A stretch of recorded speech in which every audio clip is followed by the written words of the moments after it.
Good morning everyone, welcome back to our channel. তো আজকে দেখতেই পাচ্ছ সকালবেলা আমি কিচেনে চলে এসেছি, আর আজকে তোমাদের সঙ্গে একটা রেসিপি শেয়ার করব। সেটা হচ্ছে পালক পনিরের রেসিপি। খুবই ইজিভাবে আমি এটা বানাবো। তো তোমরা দেখতে থাকো রেসিপিটা। আশা করছি তোমাদের রেসিপিটা ভালো লাগবে। পালং শাকটা আমি আগের দিন বিকেলবেলা এনে রেখেছিলাম, তো রাত্রেবেলা ওইটা ভালো করে পাতাগুলো বেছে রেখে দিয়েছিলাম। আর এখন বর্ষাকাল তো, আর পালং শাকের গোড়ায় না প্রচণ্ড মাটি, তাও একদম ভিজে ভিজে একদম মাটি লাগানো ছিল। তো ওইটা রাত্রেই ওইটা পাতাটা বেছে ছাড়িয়ে রেখে দিয়েছিলাম প্যাকেটে করে। তখন আর ধুইনি, শুধু বেছেই রাখে, ধুলে তো একদম ওগুলো পচেই যাবে। আর এত নরম নরম ছিল। তো এটা এখন ভালো করে ধুয়ে নিচ্ছি পাতাগুলো। 3-4 বার ধুতে হবে, কেননা ডাঁটার মধ্যেগুলোও না মাটি, ওই ভেজা মাটি তো ওইগুলো লেগে থাকে।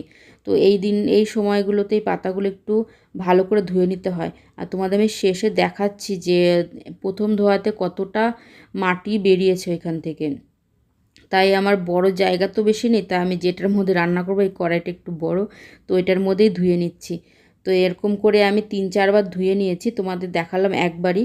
তো এবারে দেখে নাও যে মাটি দেখেছো কতটা ঘোলা হয়ে গেছে ওইটার, আর নিচটা দেখেছো কতটা মাটি বেরিয়েছে এখান থেকে। তো এরকম করে আমি 3-4 বার ভালো করে ধুয়ে নিয়েছি পালং শাকটা। আর এটা হচ্ছে হাজব্যান্ডের জন্য নতুন একটা রুল বের করেছি আমি, যে ঘুম থেকে উঠে আগে জল আর বিস্কুট খাবে, তারপরে ফ্রেশ ট্রেশ হয়ে তারপরে চা খাবে। তো এখানে জল আর বিস্কিটটা দিয়ে দিলাম, আর ওনাকে ডাকলাম, যে বলল যে উঠছে। তো এখানে আমি তারপরে এই কড়াইয়ের মধ্যে জল দিয়ে দিয়েছি। আর এটা আমি পুরোটা সেদ্ধ করব না, পাতাটা আমি হালকা গরম জলে শাকটা মজে যাওয়া পর্যন্তই সেদ্ধ করে নেব। কেননা বেশি সেদ্ধ করলে এটার কালারটা যে একটা গ্রিনারি ভাব থাকবে, পালক পনিরে দেবে গ্রিন গ্রিন থাকলে কিন্তু বেশি ভালো লাগে। তো তার জন্য আমি বেশি একটা সেদ্ধ করব না, শুধু পাতাটা মজে যাবে সেই পর্যন্তই আমি পালং শাকটা মজিয়ে নেব, মেন কথা। তো এটা আমি এখন ধুয়ে নিয়ে নিচ্ছি। আর তারপরে এখন তোমাদের দেখে দিচ্ছি এর মধ্যে আর কি কি দেব। তো এর মধ্যে মশলার জন্য আমি নিয়েছি 2টো মিডিয়াম সাইজের টমেটো কেটে নিয়েছি, 2টো মিডিয়াম সাইজের পেঁয়াজ, 4 টুকরো আদা, আর রসুন দেখতেই পাচ্ছ 10-12টার মতো নিয়েছি কোয়া। আর এখানে কাঁচা লঙ্কাটা আমি জিরা রাইস বানাবো, এই যে বাসমতি চালটা ভিজিয়ে রেখেছি, আর ওই মশলাটা দুটোর জন্যই কেটে রেখেছি। আর এখানে পনিরটাও ভালো করে ধুয়ে এটা একটু বড় বড় টুকরো করে কেটে নিয়েছি। পালক পনিরগুলো না একটু বড় বড় টুকরো করলে বেশি ভালো লাগে। তো এখানে দেখতে পাচ্ছ এই যে মজে গেছে, এরকম করেই আমি রেখে দেবো। এরকম করে একটু ঠান্ডা হবে, তারপরে গ্রাইন্ড করে নেবো মিক্সিতে। আর এখানে আমি পনিরটা একদম হালকা করে ভেজে নিয়েছি, মানে হলুদ আর নুন ছাড়াই, শুধু তেলেই ভেজে নিয়েছি হালকা করে। এখন আমি এটা জলের মধ্যে ভিজিয়ে রাখলাম যেন পনিরটা একদম সফট থাকে। আর এখানে মশলাটা রেডি করে নিচ্ছি। প্রথমে দেখতেই পেলে তেলের মধ্যে আমি জিরা দিলাম, তারপর পেঁয়াজ, কাঁচা লঙ্কা, রসুন আর আদা, ওইটা আমি ভালো করে একটু মজে যাওয়া পর্যন্ত ভেজে নেব। তারপরে এখানে দেখো পালং শাকটা একটু ঠান্ডা করে ওইটাও গ্রাইন্ড করেছি, ওটা কিন্তু জল ছাড়া পালংটা আমি গ্রাইন্ড করেছি।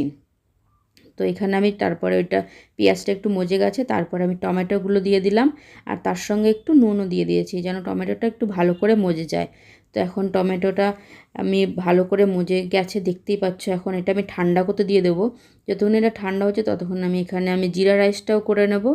তারপরে এখানে আমরা জিরা রাইসটা করে ব্রেকফাস্টও করে নিয়েছি। ব্রেকফাস্টে হাজব্যান্ডের জন্য মুড়ি, চানাচুর, বিস্কুট, চা দেখতেই পাচ্ছ।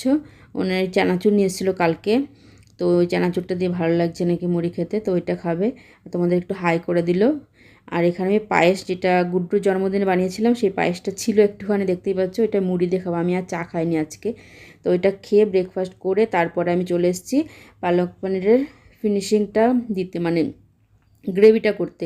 তো এখানে তেলের মধ্যে না আমি সমস্ত রকমের মশলাটা দিয়ে দিয়েছিলাম, তো সেটু ক্যামেরা করতে ভুলে গেছিলাম। তো এখানে হলুদ গুঁড়ো দিয়েছি, সামান্য একটু ধনে গুঁড়ো, জিরে গুঁড়ো, কাশ্মীরি লঙ্কার গুঁড়ো, আর দিয়েছি গরম মশলা। গরম মশলাটা চাইলে তোমরা পরেও দিতে পারো, কিন্তু আমি একবারেই সব দিয়ে দিয়েছি।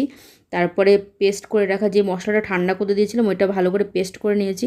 ওইটাও কিন্তু আমি জল ছাড়াই পেস্ট করেছি, তো ওইটাও দিয়ে দিয়েছি। এখন তেলের সঙ্গে মশলার সঙ্গে ওই মশলাটা ভালো করে কষিয়ে নিয়ে, এরপরে যেই পালং শাকটা আমি গ্রাইন্ড করে নিয়েছিলাম, পালং শাকটাও আমি দিয়ে দিলাম। তো এখন এটা ভালো করে কষিয়ে নেব। আর এর মধ্যে আমি নুনটাও দিয়ে দিয়েছি, তো সেটাও স্কিপ হয়ে গেছে ভিডিওতে দেখলাম।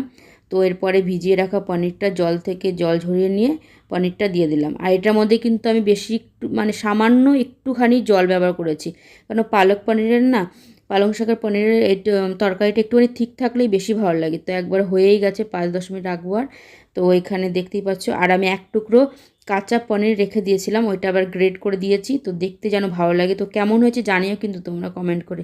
পালক পনিরের রেসিপিটা খুবই সিম্পলভাবে আমি বানানোর চেষ্টা করলাম, আশা করছি তোমাদের ভালো লাগবে। আর ওইখানে টিফিন বক্স প্যাক করে দিয়েছি। আর এরকম এক রকমের সবজি করলে আমি তার সঙ্গে একটু জিরা রাইস বা বাসন্তী পোলাও এরকম রাইস করতেই বেশি প্রেফার করি। তো জিরা রাইসটাও কেমন হয়েছে জানিও। আর তার সঙ্গে ফল দিয়েছি, ফলটা আজকে 2-3 বার মনে করে দিয়েছি যে খেয়েছি আজকে, ফোন করেছিলাম। আমি তো ভয়েস ওভারটা পরে দিচ্ছি। আর কিচেনের বাসনপত্র দেখতেই পাচ্ছে আমার হয়ে গেছে মাজা, শুধু কড়াইটার গ্যাসটা মোছা বাকি ছিল। আর এখানে হাজব্যান্ড এখন বেরোচ্ছে, দেখো আজকে ব্যাগ ফ্যাগ নিয়ে তারপরে জুতো পরছে। আর আজকে কিন্তু হাজব্যান্ড আমাকে অনেকটা হেল্প করেছে। তো কি হেল্প করেছে এটা হাজব্যান্ড যাওয়ার পরে তোমাদের দেখাচ্ছে একবারে কি হেল্প করেছে। তো তাই সেটাই বলতেছিলাম, যে থ্যাংক ইউ বলতেছিলাম, আর ওখানে হাসতেছিল উনি। আর তোমাদেরও আরেকবার বাই করে দিচ্ছে যাওয়ার সময়। আর এরকম মাঝে মাঝে হেল্প করলে কিন্তু ভালোই লাগে, তাই না? তো আজকে হেল্প করে দিয়েছে, যে তোমাদের আরেকবার টাটা করে দিল। আর এই যে হাজব্যান্ড বেরিয়ে যাওয়ার পরে এই যে জামা কাপড় দেখতে পাচ্ছ, এগুলো কিন্তু আজকে আমি কাচ্ছি না, এগুলো হাজব্যান্ড কেচে দিয়েছে। আমি ভিজিয়ে দিয়েছিলাম, উনি ভেজাতে ওরকম পারে না, তো তার জন্য আমি ভিজিয়ে দিয়েছি আর উনি কেচে দিয়েছে। তো এটাই দেখানো ছিল যে উনি আজকে জামা কাপড়গুলো কেচে দিয়েছে। তো এখানে আমি শোকাতে নিয়ে এসেছিলাম। আর হাজব্যান্ড কিন্তু মাঝে মাঝে এরকম জামা কাপড় ভিজিয়ে দিলে উনি কেচে দেয়। ভিজাতে ওনার ভালো লাগে না, আর শুকাতেও ভালো লাগে না। এ দুটো আমি করে দিই, আর শুধু মাঝখানে উনি শুধু জামা কাপড়টা কেচে দিয়েছে। তো ভালোই লাগলো আমার আজকে, আর কাচাকাচির কোনো ঝামেলা ছিল না। এরপরে আমি সব মোছামুছি করছিলাম, ঘরে যে সমস্ত জিনিসপত্র ছিল। তো ড্রেসিং টেবিল যেমন আলমারি সব কিছু মোছামুছি করেছি, তো সেগুলো আর তোমাদের শেয়ার করিনি। আর দেখতে পাচ্ছ ব্যালকনিতে কত হাওয়া, এই কদিন ধরে যে এত হাওয়া। আজকে কিন্তু একটা জিনিস ভালো হচ্ছে, বৃষ্টি হয়নি একটু। তো জামাকাপড়গুলো সব শুকিয়ে গেছে, সব ভাঁজ করে আলমারিতে রেখে দিয়েছি। তো আজকের ভিডিওটা আমি এখানেই শেষ করছি। যদি তোমাদের এই ভিডিওটার মধ্যে কিছু যদি ভালো লেগে থাকে, তাহলে ছেড়ে যাওয়ার আগে একটা লাইক, কমেন্ট, শেয়ার আর সাবস্ক্রাইব করে দিও চ্যানেলটাকে। তো দেখা হচ্ছে খুব তাড়াতাড়ি অন্য একটা ব্লগের সঙ্গে। তো আজকের মতন বাই বাই। আর হাওয়াটা দেখে নাও, একদম মনে হয় কি আমাকে উড়িয়ে নিয়ে যাবে, এত হাওয়া এখানে।